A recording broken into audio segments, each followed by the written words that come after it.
Medicine. Today, it is a precise, sterile, and life-saving science. But it wasn't always this way. There was a time when doctors wielded searing irons and illnesses were treated with incantations. It was a world of pain and ignorance. Into this world, at the beginning of the 18th century, came a Dutchman, a surgeon, Nicolaas Bidloo. He was more than just a physician. He was an enlightener, a visionary. What did he accomplish? He built Russia's first hospital school. This was more than just a building. He created a system from scratch. He taught, he operated, and for the first time in history, he wrote medical textbooks in Russian. He laid the foundation for anatomy, surgery, and pharmacology, transforming primitive practices into the nascent form of true medicine. He became known as the father of Russian medicine, a pioneer whose name should stand alongside the greatest reformers of Peter the Great's era. Yet his name is almost forgotten. His monumental work has been overshadowed by other, more prominent historical figures. His legacy lives on in every modern doctor, every hospital, every textbook, but he is rarely remembered. This is not just the story of a man. It's the story of how science truly comes into being. Not through a flash of genius, but through arduous, meticulous labor, a daily struggle against ignorance, and countless hours of teaching, practice, and writing. It's not a sudden burst, but a long, persistent process. And often, those who ignite the first flame remain in the shadows, yet their light continues to burn. The 18th century was an era of great change and grand designs. But behind the splendor of palaces and the roar of cannons lay a world where human life held little value, especially when it came to illness. Medicine of that time was not science.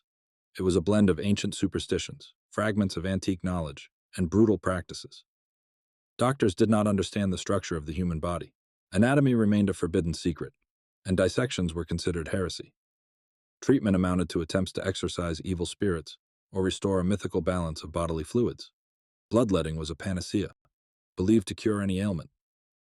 Wounds were not cleaned. On the contrary, pus was considered a sign of purification, even called laudable. Surgeons operated in dirty clothes, with no understanding of hygiene, wielding instruments that only multiplied suffering and infections.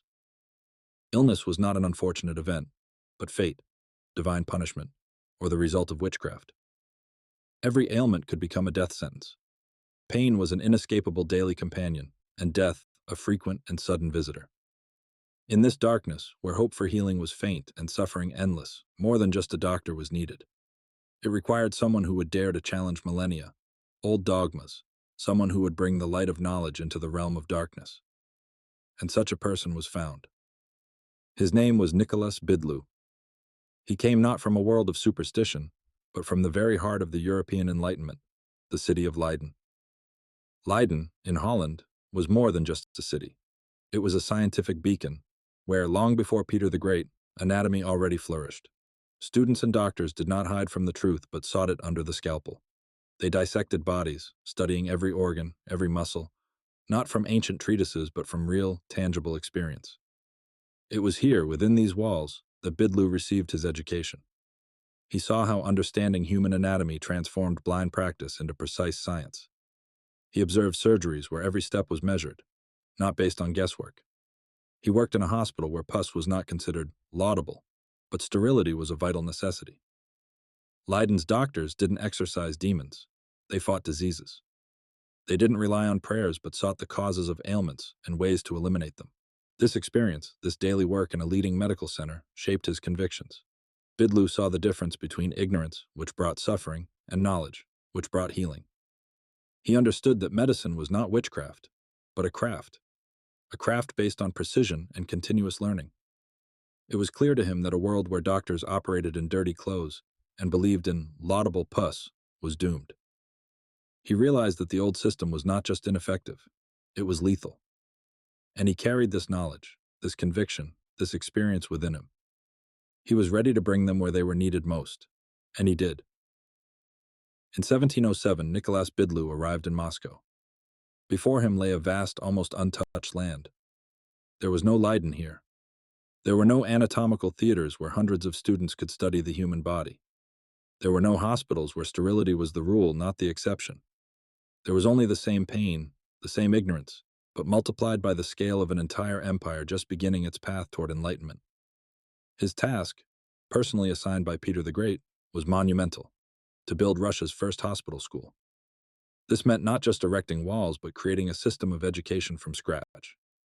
And it had to start with the very foundation of medicine: anatomy. How could one treat without knowing how the body was structured? The answer was simple: one couldn't. Without an understanding of internal organs, vessels, and nerves, any operation remained a lottery, and diagnosis mere guesswork. But Russia was not Europe. Here, there was not only a lack of knowledge, but also a lack of basic resources common in European science. The first and most acute problem arose for Bidloo almost immediately.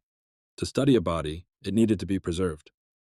In Leiden and other advanced European centers, complex embalming solutions were used, expensive special oils and liquids imported from afar.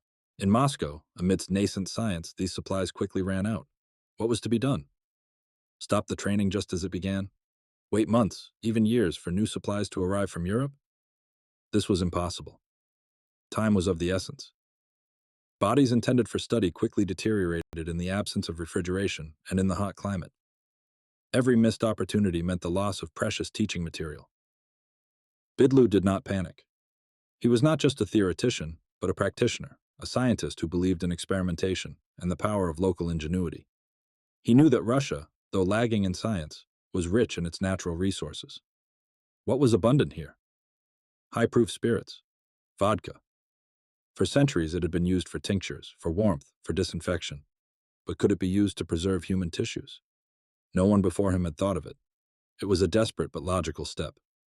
He began to work carefully, step by step, in his anatomical cabinet, which quickly transformed into a true laboratory. He started injecting alcohol into the blood vessels of the deceased. He observed the tissue reactions. He sought the optimal concentration, experimenting with various methods of injection and dosages.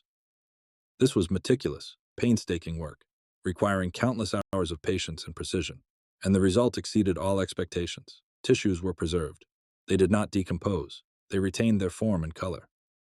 This was a true breakthrough for Russian medicine. Now, students could not just glimpse organs, but study every tendon, every nerve, every organ for weeks, even months. Anatomical knowledge ceased to be ephemeral.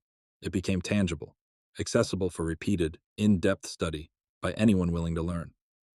This was not just a preservation method. It was the first independent, innovative step for Russian medicine. A step taken on Russian soil, using Russian resources, in conditions of severe lack of European alternatives. A step that showed that science could grow not only from imported knowledge, but also from its own discoveries, from the courage of experimentation. Bidloo didn't just bring knowledge. He taught them to create it. He showed how to solve problems when familiar tools were unavailable and how to find solutions where no one expected them. He laid the groundwork for future generations of Russian doctors who would seek their own unique paths to healing. His method of preserving bodies for anatomical study became the first brick in the foundation of Russian medical science. Now that bodies could be studied for months, Bidloo proceeded to the most crucial task: teaching. He didn't just lecture, he demonstrated. He made students not just listen, but see and do. Every incision, every dissection. His anatomical theater transformed into a center of empirical learning. Students hunched over bodies for hours. They studied muscles, nerves, and vessels not from diagrams, but from living, tangible matter. He taught them to trust their own eyes, their own hands, to refute old dogmas through direct observation. If ancient authors said one thing and the scalpel showed another, Bidloo demanded they trust the scalpel. This was a fundamental shift, from faith in authority to faith in experience. But practical experience alone was not enough. Knowledge had to become widely accessible and in the native language. This is why Bidloo, in addition to daily operations and lessons, undertook a colossal endeavor. He began writing textbooks, not translating old Latin folios, but creating new ones in Russian. His instruction for the study of anatomy and other works were the first of their kind. They didn't just describe the structure of the body. They did so with clarity and precision, based on his own many years of experience. He didn't hide errors or embellish complexities. He shared every nuance, every discovery made under the scalpel. This was his technology of influence, not decrees, but knowledge, not coercion, but enlightenment. He taught students not to fear mistakes.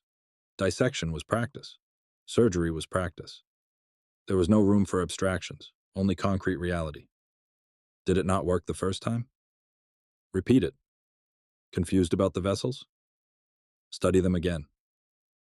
He himself constantly refined his methods. If he saw that students didn't understand, he sought new ways to explain, simplifying, detailing, drawing diagrams. His approach was dynamic, adaptive. He learned alongside his students, learning to be the best teacher in conditions where there were no traditions or ready-made solutions. This ability to constantly adjust, to seek new paths when familiar ones failed, became the foundation of his success. He didn't just transplant European medicine onto Russian soil, he cultivated it anew, considering all specificities and overcoming all obstacles. His thoughts were always directed towards one goal: how to make knowledge accessible, applicable, and alive. How to transform ignorance into understanding. And how to train a generation of doctors who could think independently, act independently, and heal independently. However, every breakthrough generates resistance. Every new insight challenges the old. And the medicine Bidloo was building was a direct assault on a world where dogmas had reigned for centuries. Not everyone accepted his methods. Old healers, shamans, and folk practitioners, accustomed to their rituals and superstitions, viewed the Dutchman with suspicion. Their world, built on the authority of ancient texts and whispered incantations, was crumbling. What was this foreigner doing? He was dissecting bodies.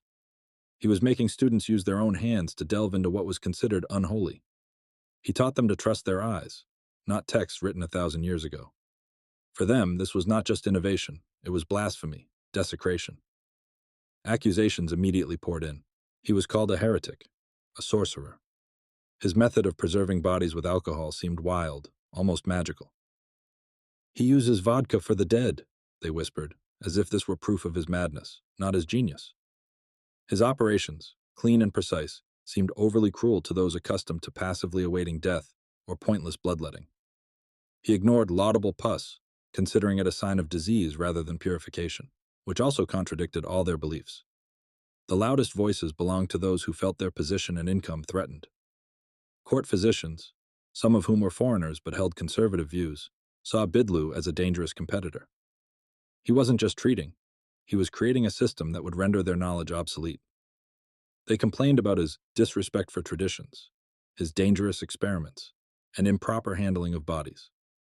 These complaints reached the highest levels of power. But Bidloo had a powerful patron, a man who was himself a great reformer, Peter the Great. The Tsar saw not heresy, but progress. Not witchcraft, but science. He observed Bidloo's work. He saw the results. He saw how wounded soldiers, who had previously been condemned to death, now survived. He saw how students, yesterday's ignoramuses, now confidently wielded a scalpel. Peter, obsessed with the modernization of Russia, understood that new medicine was not just about treating illnesses. It was the foundation for a strong army, a healthy populace, and a prosperous state. The Tsar not only defended Bidloo from attacks, but also gave him resources, authority, and complete freedom of action. He personally oversaw the development of the hospital school, understanding its strategic importance. Peter's support was a shield that protected Bidloo from the flood of slander. It allowed him to continue his dissections, his experiments, and his teaching, despite the murmurs of envy and cries of fanatics. Thus, at the very beginning of its journey, Russian medicine faced its first, but not its last, trial. It was not just a battle of methods, it was a battle of worldviews. A battle between the light of knowledge and the darkness of prejudice. And thanks to the perseverance of one man and the foresight of another, the light began to win. The battle of worldviews could not last forever. Peter the Great, a man of action, had no patience for idle disputes. He needed results. And in 1711, tired of constant complaints about the Dutch surgeon, the Tsar made a decision. He ordered a public examination. It was not just a test of knowledge. It was a trial of the new medicine. The setting was the anatomical theater of the hospital school. The hall was packed. Prominent dignitaries and court physicians, the very ones who had whispered about heresy and witchcraft, were present. With them were shamans and folk healers, their faces expressing a mixture of curiosity and disdain. In the center stood Tsar Peter himself, his gaze piercing everyone. And of course, Nicolaas Bidloo, calm and confident. Beside him were his students, Several dozen young men, yesterday's ignoramuses, now students who had mastered what remained a forbidden secret for many. The examination began. A body lay on the table.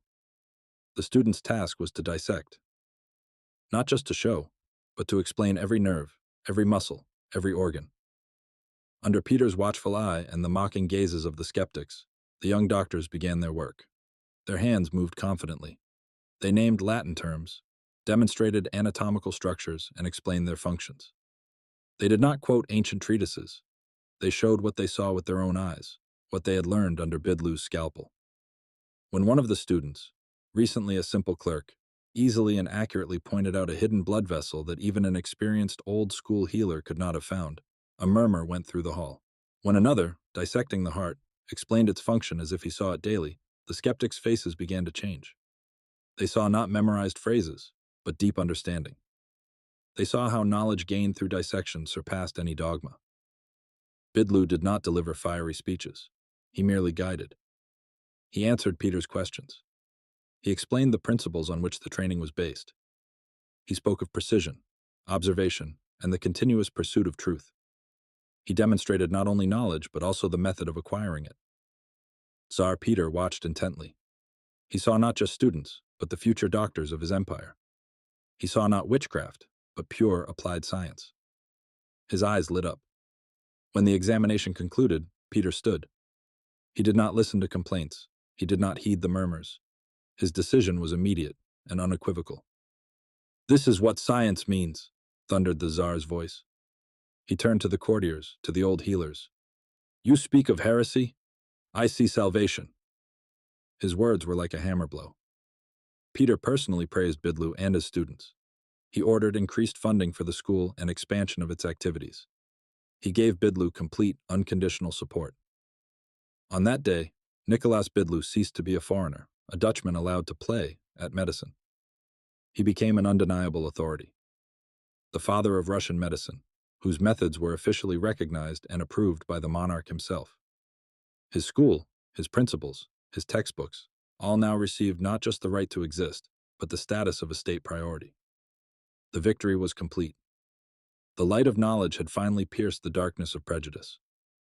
After the triumphant examination, after Peter's words dispelled all doubts, Bidloo's hospital school received an unprecedented boost. This was not just the victory of one man, it was the state recognition of a new paradigm. The Tsar immediately increased funding. Classrooms expanded. Equipment was purchased. Students were now recruited not by the dozens, but by the hundreds. Young people from across the empire, from nobility to commoners, flocked to Moscow to master the new science. Treatment protocols changed radically. Where wounds were once sprinkled with ashes and laudable pus was awaited, Bidloo's doctors now insisted on cleanliness. They irrigated damaged tissues and removed necrotic areas. They taught the principles of drainage and infection prevention. Sterility, which had seemed exotic, became the norm. Surgeons, who just yesterday operated in street clothes, now donned clean aprons. Instruments were thoroughly cleaned. These were the first steps towards asepsis. The results were not long in coming. The changes were particularly evident in the army. Peter the Great, in creating a new army, desperately needed qualified doctors. Before Bidloo's arrival, mortality from wounds and diseases in the troops was horrific. A simple scratch could lead to gangrene and a fatal outcome. Now, the situation was changing. Wounded soldiers survived significantly more often. While precise data from that era are scarce, eyewitnesses noted a sharp decrease in losses from post-operative infections. Where 8 out of 10 wounded once perished, now 6 or 7 survived.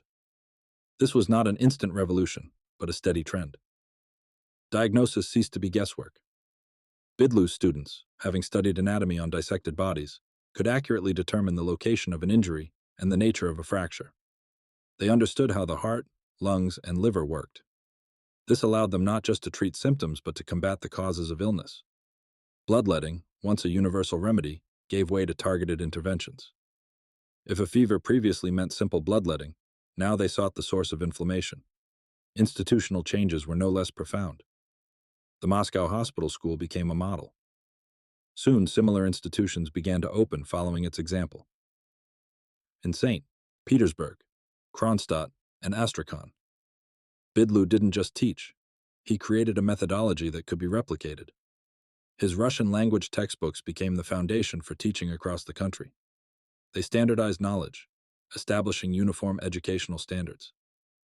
Bidloo's graduates were not idle. They joined the ranks of military doctors and ship surgeons. They were sent to remote garrisons and new shipyards, carrying with them not only knowledge but also a new approach, precise, based on observation and experience. They were the first Russian doctors trained not according to old treatises, but according to the most advanced European standards, adapted to Russian realities. For the first time in Russia, a cohort of doctors emerged who were capable not just of alleviating suffering, but of effectively eliminating it. This was not just a group of specialists, it was the embryo of a national medical service. Departments specializing in various types of diseases began to form within hospitals. The first specialized pharmacies appeared, where medicines were prepared according to scientific prescriptions, not folk remedies. An improvement in public health, though slow, was tangible, a direct consequence of these transformations. Fewer epidemics, more lives saved, a stronger army. All of this was a direct, measurable result of Nicolaas Bidloo's work. He didn't just lay the foundation. He erected the first walls of a building that would later become a vast healthcare system. His triumph at the public examination was just the beginning. It was a signal for a global transformation that forever changed the perception of life and death in Russia.